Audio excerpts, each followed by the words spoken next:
دوستان، من قاسم بدیعخانی هستم و در سری درس‌های آموزش فیلمنامه‌نویسی این بار میخوام در مورد تم یا کانسپت با شما صحبت کنم.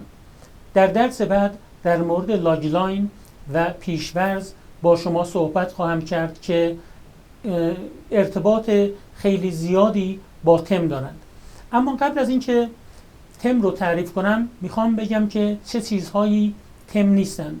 معمولاً کلماتی مثل فقر، نفرت، عشق، انتقام، جنگ که معمولاً فکر میکنن که اینها تمهای فیلم هستند، مربوط به ژانر فیلمنامه یا موقعیت داستانی دارند و تم فیلمنامه نیستند. تم فیلمنامه معمولاً دلیل اصلی ساخت فیلمه. دلیل اونه که چرا فیلمنامه نویس باید یک فیلمنامه بنویسه.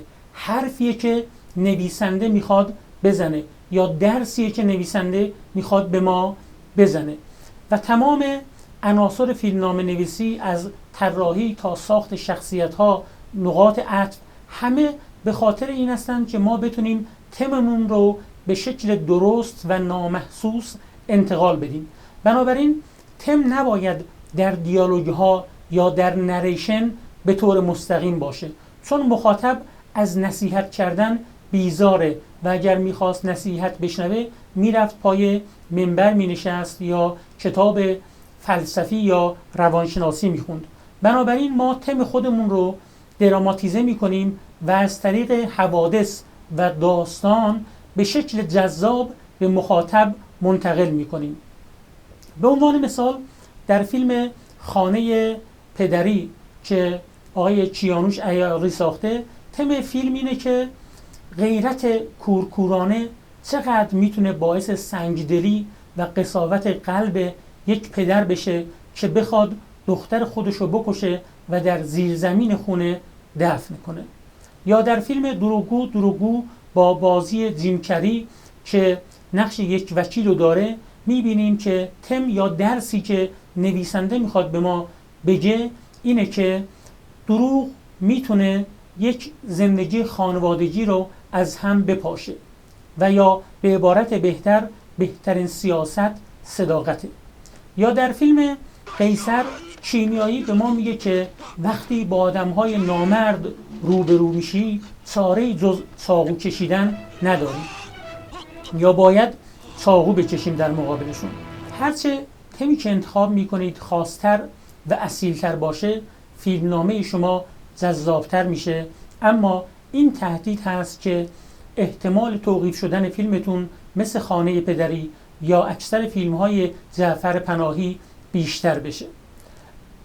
تمام تم‌هایی که فیلمسازهای نامدار و فیلمنامه‌نویس‌های نامدار انتخاب کردند، از برگمان گرفته تا کریستوف کیشلوفسکی، ژان لوک گودار، تارانتینو و نولان، وقتی بهشون نگاه میکنیم میبینیم که چقدر قوی و جذاب هستند.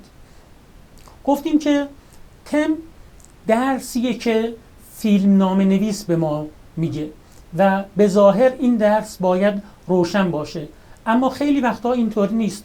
بعضی وقتا و در فیلم‌های مدرن، فیلمنامه‌های مدرن، فیلمنامه نویس به عهده ما میذاره که ما تکمیل کنیم تم فیلم چه چیزی است و در بعضی اوقات یا در اغلب موارد تم معمولاً یک جمله نیست یا ما فقط یک تم نداریم. میشه از یک فیلم ما تم‌های مختلفی رو برداشت کنیم یا یک تم اصلی باشه و چند تا تم که مربوط به شخصیت‌های فرعی هستند تم فرعی رو تشکیل بدن. آیا ما همیشه به تم باید آگاه باشیم که چه تمی رو می‌نویسیم؟ در بهترین حالت بله، ما بدونیم که باید چه تمی می‌نویسیم، چون بر اساس این ما می‌خواهیم داستان خودمون رو گسترش بدیم که در ادامه بهش اشاره خواهم کرد. اما بعضی وقتا که آموزش ما فقط از طریق ناخودآگاه هست، ممکنه ما مسیر درست رو بریم و بعدها که آموزش درست میبینیم یا آموزش خودمون رو خودآگاه میکنیم، میبینیم که مسیر درستی رو رفته ایم.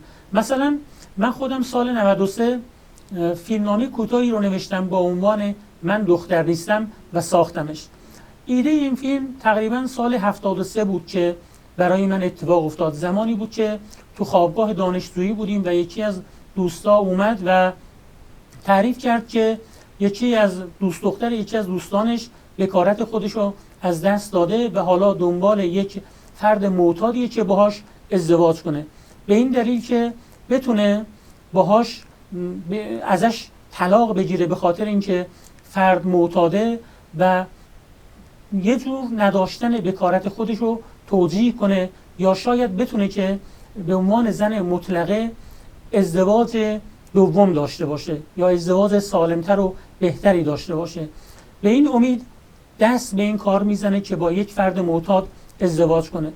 واقعیتش شاید برای دوستم که این مسئله رو اون موقع تعریف کرد شاید چیز خاصی نبود، اما برای من یک ضربه روحی و یک سوال بزرگ بود که چرا باید اینطور باشه؟ چرا یک دختر باید برای اینکه اشتباه خودشو جبران کنه دست به کار بدتر و کثیف‌تر بزنه؟ اما تم یا کانسپت یا مضمون، موضوع، درون مایه چگونه میتوانند در گسترش داستان به ما کمک کنند؟ به عنوان مثال من فیلم هایی رو که مثال زدم، مثلا قیصر رو میگیم. ما همیشه گفتیم که یک تم داریم که درسیه که فیلمنامه نویس میخواد به ما بگه یا حرفیه که میخواد بزنه. بنابراین سعی میکنیم یک سری شخصیت ها خلق کنیم که موافق تم باشند و یک سری شخصیت هایی رو خلق کنیم که مخالف تم ما باشند و از طریق رو در رو قرار دادن اینها کشمکش ایجاد کنیم و داستان رو به جلو ببریم. مثلا در فیلم قیصر تمش همونطور که گفتیم اینه که در مقابل آدم‌های نامرد باید دست به چاقو برد. پس یک سری افراد و شخصیت‌ها و کاراکترها ما خلق باید بکنیم که موافق تم باشند و یک سری شخصیت‌ها که مخالف تم باشند و بعد اینها را باید روبروی همدیگه قرار بدیم و داستان خودمون رو دراماتیزه کنیم و به جلو ببریم. بنابراین دایی و مادر مخالف تم هستند که نباید دست به چاقو برد و فرمان و قیصر موافق هستند. همچنان که اون ور داستان ما منصور و دو تا برادرش رو داریم که نامردهای کاملند در فیلم. البته یا مثال دیگه که بخوام بزنم همین فیلم دروغگو همونطور که گفتیم تم فیلم اینه که صداقت بهترین سیاسته و دروغ گفتن باعث از هم پاشیده شدن خانواده میشه. بنابراین ما باید شخصیت هایی رو داشته باشیم که موافق دروغ گفتن باشن و شخصیت هایی رو باید داشته باشیم که مخالف دروغ گفتن باشن. جیم کری که وکیل هست در این فیلم موافق دروغ گفتنه، چون دروغ ابزاریه برای پیش بردن وکالت خودش و برنده شدن در پرونده ها. اما زنش مخالف اینه و حتی به همین خاطر ازش جدا شده و بدتر از همه پسرشه که آرزو میکنه یک روزی باشه که پدرش دروغ نگه تو اون روز. گفتیم که تم درسیه که فیلمنامه نویس به ما میده، اما همیشه این درس مستقیم نیست. بعضی وقتا فیلمنامه نویس به عهده مخاطب میگذاره، در بهترین حالت به عهده مخاطب میگذاره که مخاطب خودش کشف کنه این تم رو. در پایان هایی که معمولاً باز هستن اینطوریه. ما هر چقدر که به سمت فیلم های مدرن میریم با عدم قطعیت روبرو هستیم. عدم قطعیت که یکی از مؤلفه های مدرنیسمه. بنابراین با فیلم هایی مواجه میشیم که دیگه پایان قطعی ندارند، تم های قطعی ندارند. به عنوان مثال در فیلم فروشنده وقتی عماد در صحنه آخر پیرمرد رو گیر میاره و به عنوان انتقام سیلی محکمی به گوشش میزنه، این سوال به ذهن ما خطور میکنه که آیا انتقام همیشه کار خوبیه؟ آیا پیرمرد آنچنان که تا قبل از این میپنداشتیم گناهکاره؟